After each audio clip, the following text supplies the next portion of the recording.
and justice for all. Thank you, everybody, for coming to the Preble Town Board meeting of November 12th, 2018. Are there any corrections, additions, or deletions to the minutes of October 8th, the regular meeting, or November 5th, for the public hearing for the budget? Make a motion to approve the minutes for October 8th and public hearing November 3rd, 5th. I'll second it. All in favor? Aye. Carried. Okay.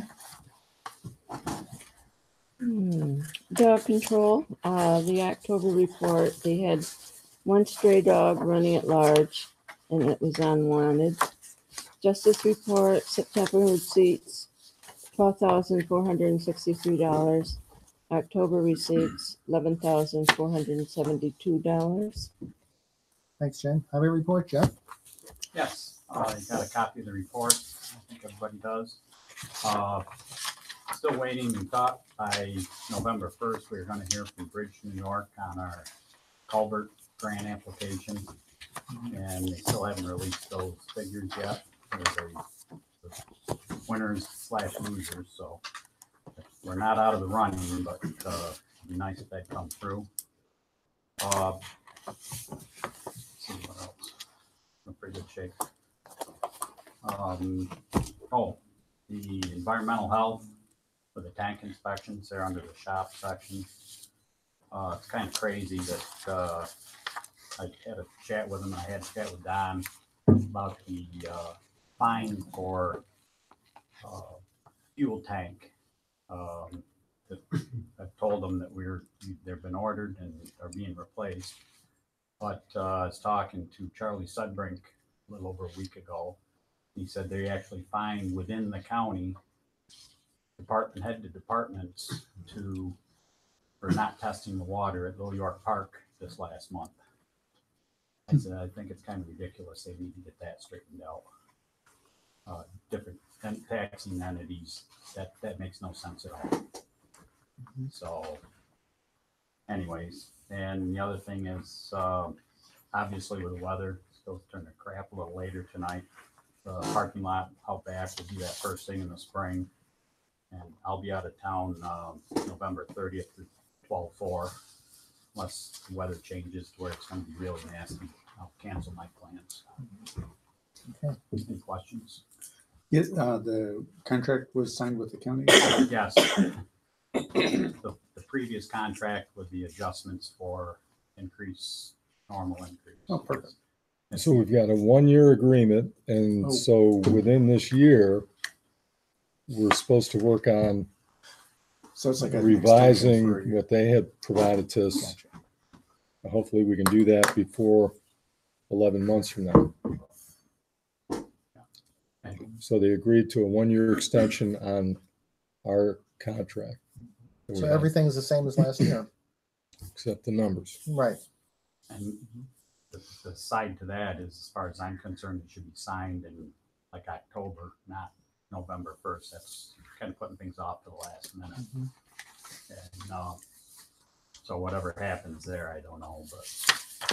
But I'm basically getting all the towns and plow roads for the counties together to start discussing that right now. We have a meeting this Thursday, actually. Good. Okay. Thanks, Jeff. Nobody's here for recreation. No one's here from county legislature. Jane? Zoning and code, there were 2 building permits issued, 78 miles traveled for the town, 14 building inspections, 73 hours worked, 2 fire inspections, 6 complaint follow-ups, 23 telephone inquiries. Planning board, November 28th at 7 o'clock. ZBA meeting, December 6th at 7:30. Thanks, Jane. Our historian is on here either. We collected $430 in fees, dispersed 406 to the town of Preble and 24 to New York State Egg and Market. Start with unfinished business tonight. We have Ric Ritz here, our zoning and code enforcement officer. So Rick, you've got the floor. Yeah, we can talk about Ed Benedict's situation out at the mobile home park. Down there, it's like a dog and pony show. The guy's just getting worse. Instead of getting rid of stuff, he covers things up with canvases or tarps, or tries to say they're gone. And we're not getting anywhere with him. So I would like to see Don do as much as he can to put him in jail. How long have we been dealing with Ed Benedict, Rick?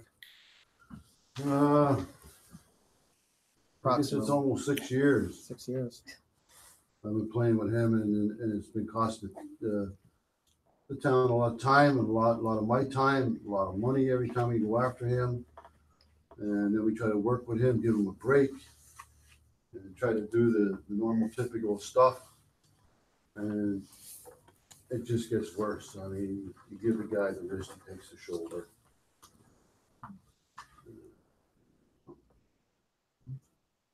We'd like to see I would like to see whatever the max is. I know it's hard to put somebody in jail for junk anymore because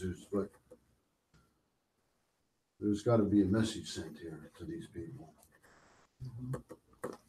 Rick and I drove by the property around midday today, and Rick showed me exactly what he was talking about. And I asked Rick, I said, is this junk yard getting bigger or smaller, or is it staying the same? And Rick told me that it was getting bigger.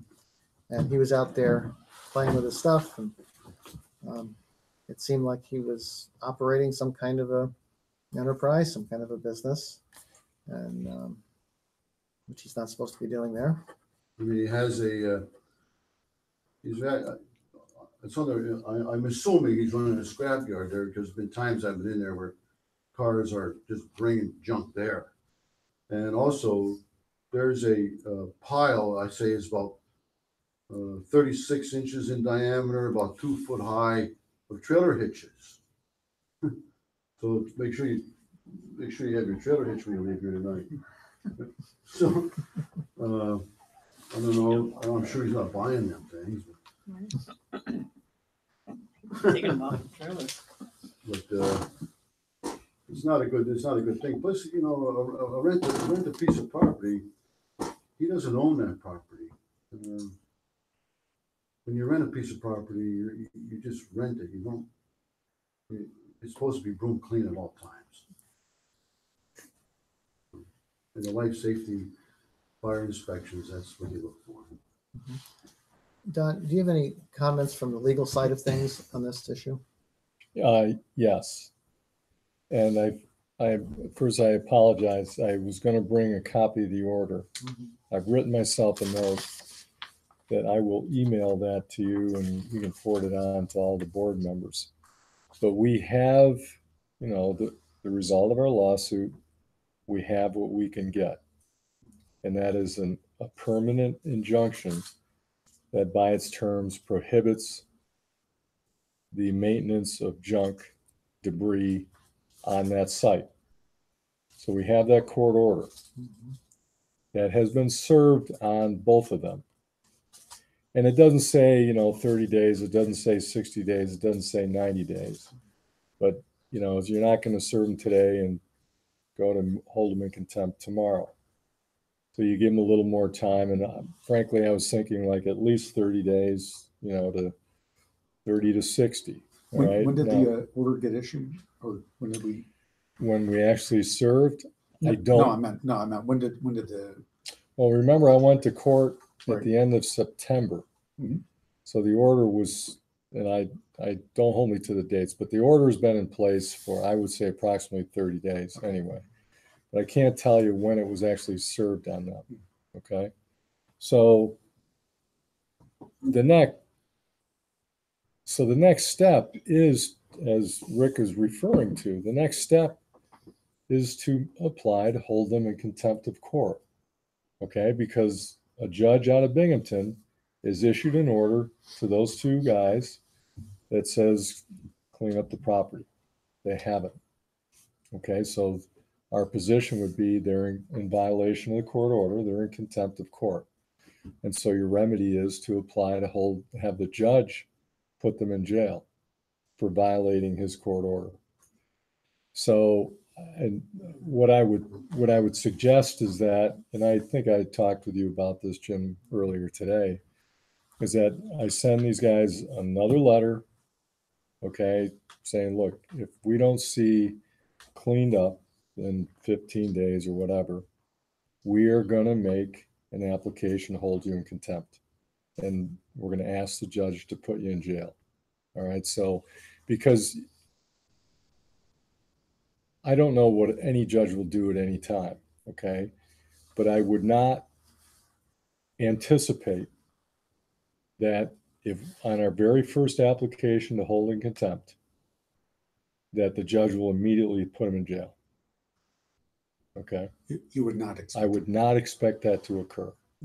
So by sending them another letter, okay, guys, we've given you a break, okay, or not a break, but just put you on notice. And believe me, they've received the message from me, from the judge. It's in the court order.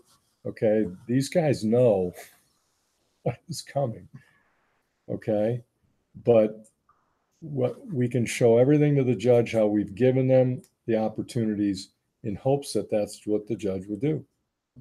I mean, for example, the guy did have a dumpster there about a month ago because I went by there. He had a dumpster there.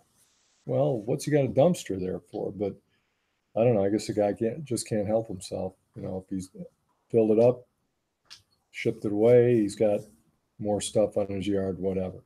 So that's the next step. Okay. I just don't, I don't want to tell you what to do. I just don't want to see any more breaks. I mean, Well, they haven't had the break period's over. They haven't really had any breaks. It's just we haven't hit them over the head immediately, you know. And as I've said before, I've said to this board, I've got a situation now in the town of Marathon. It's been going on for 4 years. It just junk is a difficult thing, and now we're going to be asking the judge to put, you know, a couple guys in jail for what, 60 days? That's pretty extreme, but. And even then, that doesn't mean the junk is going to go away. It just means that they're in violation of the court order. So that's the nature of the beast. Okay. What about this notion that he's running an illegal business there? Is there any angle to go after that if he's really running a business there? Well, if he's in violation of our zoning ordinance, we can bring an action in justice court alleging that he's in violation of the zoning ordinance. But what's your remedy there? A fine, right? So Force him to not do business. well, again, you can't by a justice court action. All you can do is allege that they've broken the law or broken our zoning ordinance. Right. So our zoning ordinance says, okay, if you're in violation, you're subject to, and I'd have to look it up real quick, but it's a maximum of fine of X number of dollars, and I think maybe 15 days in jail or something. So you can do that. And we've talked about this before too. I mean, you could file, I think it says every week. I mean, they're in violation of our local law about junk. And every week, I think, constitutes a violation. You could bring a proceeding every week if you wanted to and clog up the justice court, you know, and ask for repetitive sentences. So, but the problem is not the problem, the only problem, but a problem is that there's trying to actually get the junk moved. You know, ultimately, we would probably be willing. We've talked about this too. You know, the town moving it, right? But the problem there's problems, that's replete with problems as well. We're going to expend money out of hand. We run the risk you go on the property as far as liability. I mean, you can't do it. So we could, and it's a long-term gradual thing. And so we're in it for the long haul, and I can't promise you when they're going to go to jail, but at some point I think that they will if they don't close them. clean it up. And then what happens from there, time will tell. I mean, we had a case when I first came on in my first year or two representing the town, we had a case and it did result in a person going to jail, and his family and friends cleaned it up. He got out of jail. It worked. But, it's not like he did it or his family did it so he could get out of jail. Okay.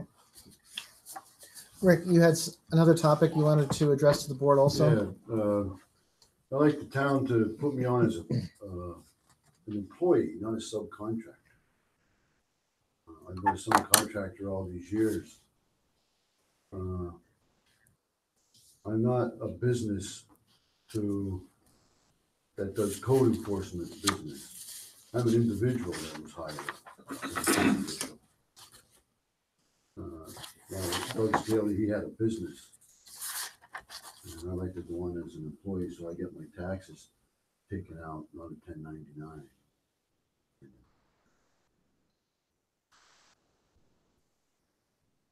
Any discussion on that? I think we have to look at it in the budget, right? Well, we have to think about it. We have sort of a custom here where if somebody brings a proposal to us, we never make a decision on the night, but we think about it and talk among ourselves. And but right now, I just want to open up the table if anyone has any. Are you an employee for your other towns that you do The code only town I enforcers? ever worked in that I was subcontractor. All the other ones are employees. And this job here is pretty, in the last 4 years, has become pretty rough. Here a couple months ago, I got beat up over a permit by 2 big loggers. And thank God the town that I was working for, I'm an employee, and I had workman's comp. If I have something happens like that in the town of Preble, I'm done. So there's a lot of reasons behind all this that I'm asking. I'm here to help your residents be safe, not to get kicked around and abused. And I think the town should have some kind of, let me have the liability to come into your town and try to help your residents. 67 years old. I don't need to be, and the world's getting tougher and tougher and tougher. People are changing out there. I've seen the worst of people in the last 4 years.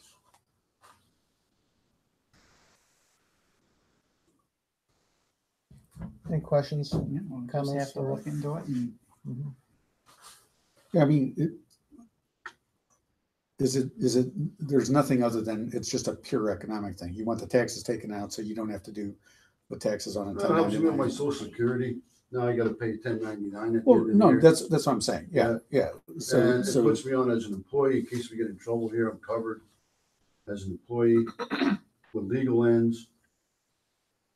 yeah, I'm just trying to understand it in the sense that, I've worked as both an employee and a 1099, and it's really just 6 of one, half a dozen of the other, as long as you have the right insurance and stuff. So, but okay. I was just making sure we understood kind of what the thrust of your request You can was. get into some real crazy situations. Yeah, so then obviously then instead of paying you at a 1099 rate, we would pay you at an employee rate, which would be lower because we're paying half of the taxes, right? Yeah, okay.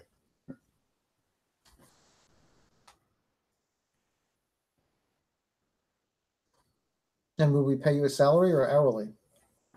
Just pay me the salaries, I guess, what the other towns, town of Groton pays me 40 grand a year, so they just divided that into 12 months. They pay me once a month. Town of Preble pays me 21,000 a year. You take that and divide it into 12 months and take taxes out. The village of Freeville, they pay me 10 grand a year, and they pay me once a month, and they take taxes out of it.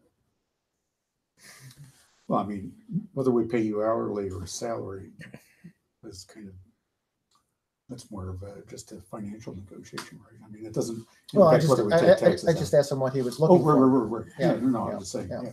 yeah.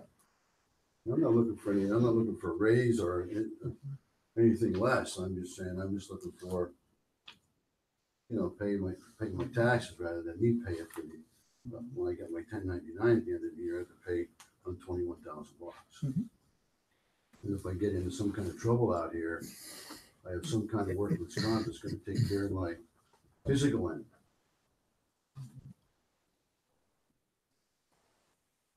Okay. Well, the board will research it, think about it, talk among ourselves, and we'll probably bring it up again next month and not forget about it. Like you asked, would you forget about it? I said, no, we're not going to forget about it. We'll bring it up next month, and we'll come to some kind of resolution or have more questions or something like that. But we'll have it on the agenda for next month. Thanks, Rick. No, thanks. Okay.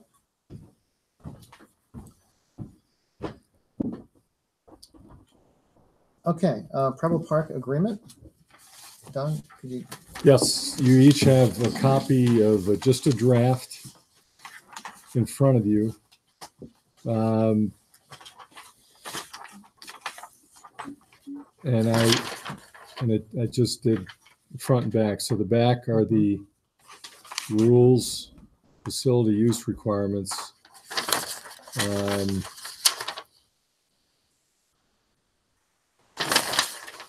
So I made a few changes. I guess most substantively is trying to establish who in fact is the responsible party, whether it's some kind of organization or not a formal organization. And there's some language in here that, they agree to hold us harmless from any claims arising out of their use of the park. Now, that's all well and good, but that doesn't guarantee we're going to be out of the soup if something happens, okay? And the questions that have come up relate to, and I think it's not anything new really, but maybe the question for the board is, how open is this park in terms of use by residents versus non-residents, and what do you define as a resident and what do you define not as a resident as it relates to a group of people, that have a mixture of residents and non-residents. One of the other things that came up was this use fee. It's really not a fee. It would seem it's a security deposit. That is it to be refunded always? Are there ever fees charged? And I guess we hold the check and we don't cash it. We keep it in our drawer. And I think there's questions about those aspects that, doing this form prompted. This form doesn't answer those things really. That's for the board to decide, I guess. But just so you're aware, those issues came up. Mm-hmm.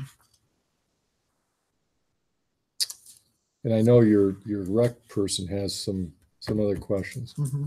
So yeah, it would have been good to have Renee here tonight. We could have discussed this a little bit more.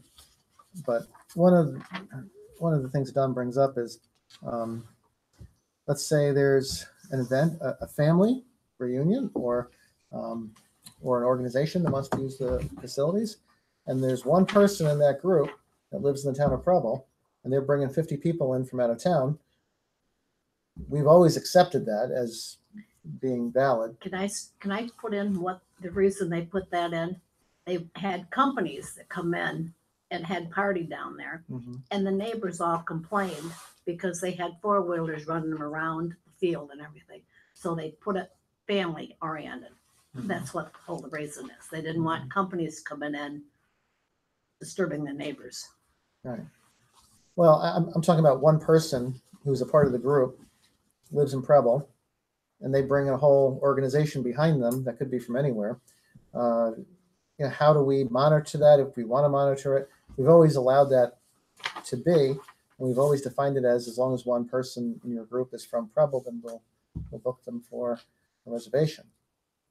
The other thing Don and I talked about was difference between fee and deposit.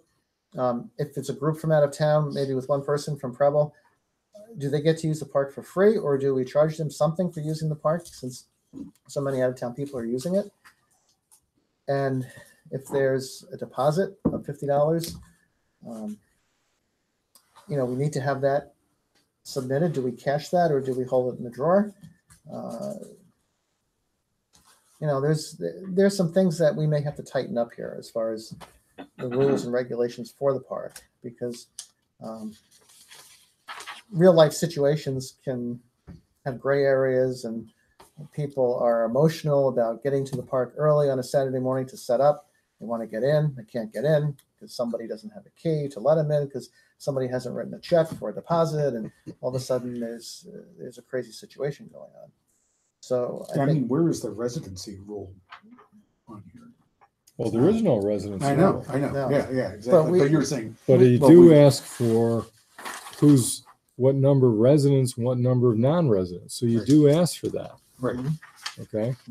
Yeah, I mean, I think so.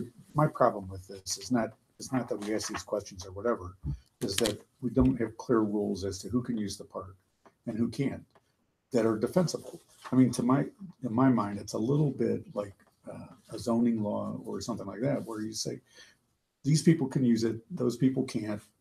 Here are the clear criteria, because if somebody wants to come in and use it for something that Renee or whoever is making the decision finds objectionable, unless there's some rules there, that opens us up, it seems to me, to some other issues like a lawsuit. Yeah, I mean, you'd have to have defensible reasons. I mean, if it's appeared to be Yeah. discriminatory, I think you've got a Exactly. problem there. But if the Exactly. group But is just- too large, What is Or, too large? you know, Right. Well, I'm okay, just saying, well, yeah. or she's heard where they had parties in the past and they got out of control. You could, but I agree with your point too. Yeah. I mean, the easiest way is just say, okay, it's open. Mhm. You charge X number of dollars. You have to send a check in. You don't reserve. Your reservation isn't locked in till we receive or the check clears. Mhm. And then it's pretty simple. And then whether some of it is a fee and the balance is a security deposit to be returned if the place is clean when they're done. I mean, that's a broad brush. Mhm. And That maybe may not Preble be residents get a discount or something, so right. that it's right. essentially free for But them. then it goes back to what Jim is saying too. I know, what's up? When is a Preble Right. resident a Preble resident? Do Right. you based upon a group of people there? So how do they have to have a majority, 60%, or it has to be 100%? So that's why if you just charge one Yeah. across the board, then No, I'm with you. Betty Ann, you want to say something? Okay, I'm against that. Go ahead. Give us your It's, thing. the park was originally built by local residents for the use of Preble residents, regardless if they had a family reunion. How do you know where they're coming from? You're guessing. And so they may be, like, if we had one down, which we have, we've got maybe 10 people that's local, but the majority is out of town. Mhm. So we have to pay so much for using the park. I'm already paying at my taxes to use the park when you look at it that way. So I think if you cut it out, whoever renting it, they have to be a Preble resident and be responsible for any damage or whatever. And you don't run it to Don, who's out of town. come sounds on, good. come to a break. Well, when I see what I'm getting at, they can run it What to if me. I I'm a invite Sue resident. Wright to the party? Or I have if I have Sue Wright write Make it, the reservation. apply. Yeah. That's right. Oh, it's that, but I'm responsible. What I'm getting at, you can keep it for use of the Preble residents. They feel they're paying taxes for something. If you charge me to use the park, I'll think, what am I paying taxes down there for? Well, the other side of it is someone on the other side of town who doesn't use the park says, geez, why should I have to pay the same amount? I don't use it. Okay, that's the same. It goes back to my lights. School tax, you name it. Okay, so I mean, it's the people on the hill, road, they have to pay road tax, Yeah, I know. fire tax. I mean, that's part of it. But what I'm getting at, we're paying into it to maintain it. Yeah, Every resident in the Preble has. I to don't have any problem with anything that you described. I just think we need to write it down and articulate. Yeah, it. Because it that's what doesn't I'm say, getting at. it doesn't say anything here Look, that it has to be a Preble Can I ask a resident. question? We should say that. If the place isn't left clean, do we have hired help to clean it up? Or is it we relying on volunteers to clean it up for the next? Volunteers, if I go in, it's dirty, I clean it up. Never say a word. Dave can verify that. Renee has cleaned up the pavilion after people. Hank has cleaned it up too. Hank is clean. I mean, yeah, it's people just do it. And if we charge somebody for the cleanup, it goes to Jane, right, into the general fund, right? We send it to Jana, and it gets Well, put in if the they general give fund. it to us, If we can get it from them, right? yeah, Oh, we have a $50 deposit. yeah. Yeah. But Renee tells me when I can send it back. Mm-hmm. Well, that's what They the they might donate it. Some Right. of them have. Right. Mhm. So Mm-hmm. but that's what the policy is, right? It says return it if it's left clean. mhm. Mm-hmm. So there's a rec committee, is there or not? Yes, there's a rec committee. Maybe they meet and make some recommendations. Yeah, the rec For the committee board. should work on this and tighten up. Can I The say warden. something about your rec committee? Why don't you have people in the residents here in Preble? Some of your recreation haven't lived here in a couple of years. I thought the people on the rec committee live in Preble, don't they? No, they don't. Renee doesn't live in Preble? No. That's a big statement. Okay. Some All right. do, some don't. But So, all right. Rec committee, we're going to work on this. Let's jump back to Ric Ritz's request. Don, from your point of view, Rick is gone. He left. So we can talk about this.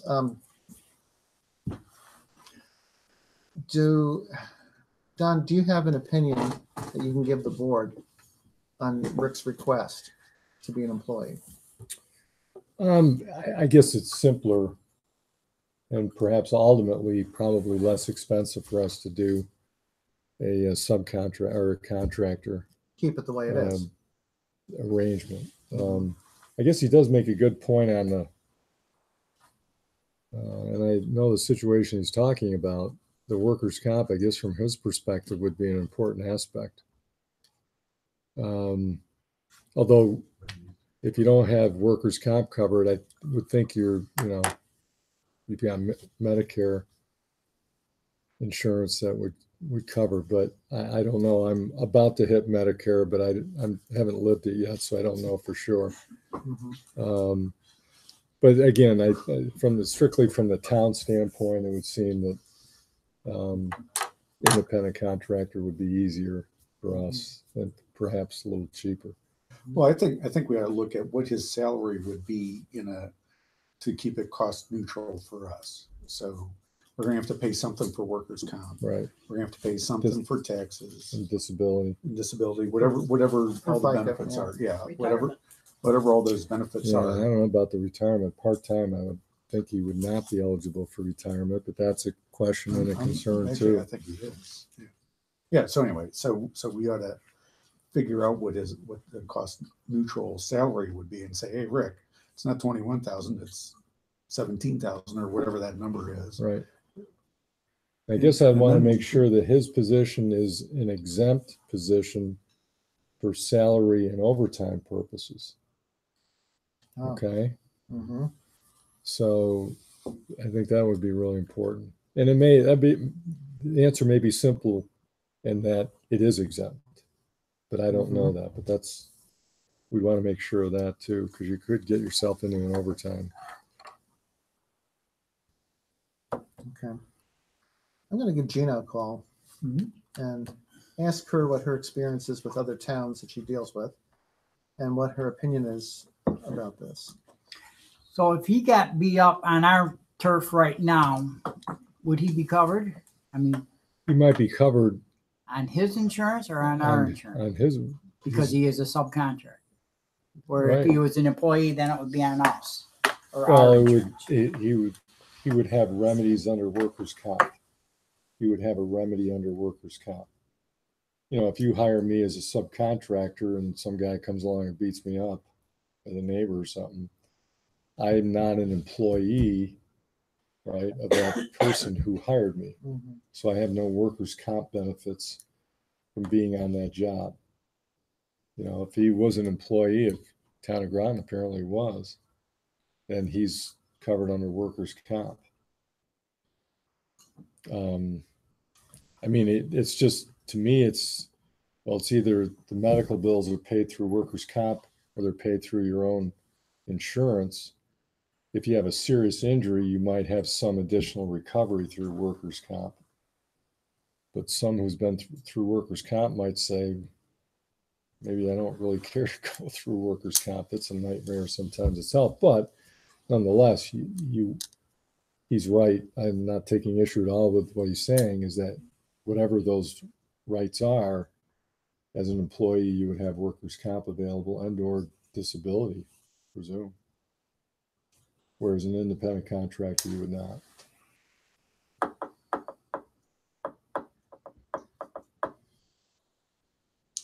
Yeah, I mean, again, though, I mean, he should have his own insurance to cover that. As a contractor, what he should be doing, and it sounds like he hasn't really thought about this, his point of, I'm not a business, is that he should be saying, well, okay, so I have to pay my taxes at the end. So I've got to charge you extra to cover those taxes. And I got to have my own workers' comp, so I should charge you what that insurance is and build that into the rate that he charges us. And Right. And maybe he did, maybe he didn't, it sounds like. Yeah. And the Social FICA, Right. okay, he's, as an independent, he pays his own FICA, which is 12 or 13%. As an employee, he pays 7+, right, and we pay 7+. Right. And you know, I mean, as an independent contractor, you can file quarterly tax returns and pay in estimated.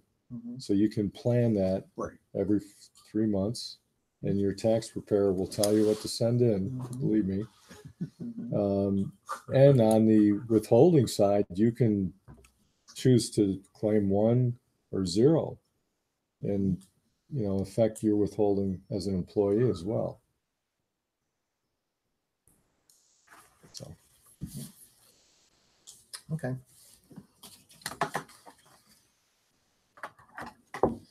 Okay, newsletter, Don? So we are going to have a newsletter. We're in the final stages of getting it printed. We expect it to hit the mailboxes hopefully on Saturday, if not then on Monday. So Our goal is to get it to everybody before Thanksgiving. And yep, we're on time for that. Yep. Good. Okay, new business. We need to approve the 2019 budget. Need a motion to approve the budget 2019. Make a motion to approve the budget 2019. Second. All in favor? Aye. Carried. Last item on new business is we need a motion to repeal an outdated resolution. And if anybody doesn't know what I mean by that, or has any questions, we can discuss it. But you'll have copies of this. And we did talk about it last week to a certain extent. I'll make a motion to repeal it. Second. All in favor? Aye. Aye. Carried. And Don, can you just give us an update on the website work that's being done? so the website is nearing, the development is nearing completion. Essentially, all the content has been moved over to the new site. And so tomorrow we will be going into a test period where we'll test and evaluate it. Over the next few days, I'm going to start with a smaller group, and then we'll have a larger group. We'll get to see it, and we'll provide comments, make adjustments to it, and we could be ready to launch as soon as next week, depending on, I mean, there's no major technical reason that we couldn't launch. There's things people may say, well, I don't like those colors, or I don't like this, the way this is laid out, or this is organized, or whatever. And so that's, if we find that those are, that there are too many of those issues, we might hold off on launching it, but we're essentially ready to launch. And then we'll have training for people that are going to update the site probably right after Thanksgiving. Okay. We'll set that up. So Good. we're in pretty good shape. Okay. Very good. Monies received this month. We've received $118,347.48 for third quarter sales tax. Received $1,771.89 from Northeast Transformers. Received $741.92 from USPS. And at this time, I'd like to open up the meeting to public comment or questions. Anybody have anything that they want to say? Jim? I just like to officially ask the board if the planning board can elect a new chairman to replace me. Because you're going to be My current vacating that. campaigning and television commercials. Well, you'll be vacating that position on December 31st. Right, and so we have 2 months for meet, but we haven't had meetings because there's nothing on the agenda. Okay. But I can call a meeting for that, so it can be determined before, because the town board you can appoint one, or if you don't, the planning board votes in itself, which we have done the last 3 times.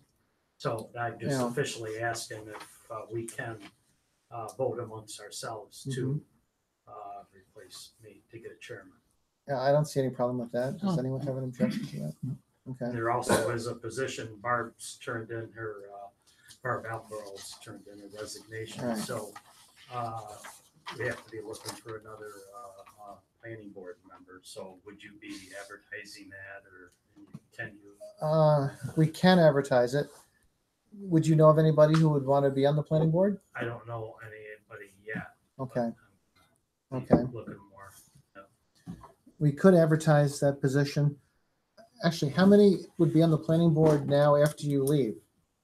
2? 3. 3. Yeah. Okay. Yeah. So we really need 2 more members of that on that planning board. We would like to have 5 Yes. on a right, board. 2 more. Yeah. Right.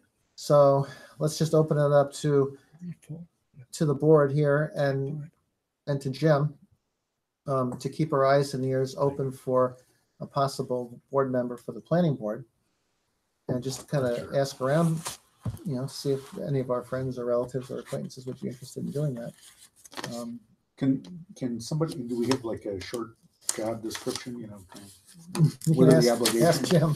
Yeah, no, I mean, could you write up like just a couple of sentences that, here's what you need to do, we meet nominally every month, but in reality, X times a year. Right. Yeah. I can. Here's I what can write up. you're gonna have to do. Yeah. We can post it here's on what the you're gonna be- website. Yeah, exactly. Yeah. Well, that's what I'm thinking. If you write up a couple sentences. we can Yeah, our start first to meeting I push was that. on 11 years ago, we okayed the church over here, so I thought all the meetings were gonna be like that. We'd be building churches and stuff. They weren't. So, but, yeah, I can write up something. Yeah, Sure. just a couple sentences. We'll put that on the website. Yep. Okay. Very Okay. good. Yep. Thank Thanks, you. Jim. Jim, a quick question. You said that we raised, or that we received 118,000 in third quarter sales tax. Right. So that came in after this report was generated? So this report's October 31st? That would not be included in this report. Okay, great. So that means that we're actually about, what is it, $70,000 over on sales tax for the year. Well, I did ask Don Boyden how the sales tax was going this year. Yeah, And he said we're ahead of schedule, Right. which is good. Yeah. Yeah. Okay. So we're up 70,000. Right. Okay. Right. Into the last quarter. We're in the last quarter. Right. Well, we get the last quarter in January, right? Or- We get, I think, part of it in January and part of it Christmas is coming, Dave. later, like early the next year. Yeah. But is it January or February we get that last I think so. check? Yeah. Okay, so public comment. Anyone else have anything? Okay, we need a motion to pay the general fund vouchers. I'll make a motion for the general fund vouchers, abstract 11, numbers 273 through 300, totaling $11,771.25. Second. All in favor? I Carried. make a motion to pay the highway fund vouchers abstract 11, numbers 88 to 105, totaling $30,335.26. Second. All in favor? I Carried. Need a motion to adjourn. Motion to adjourn. second. All in favor? I Carried.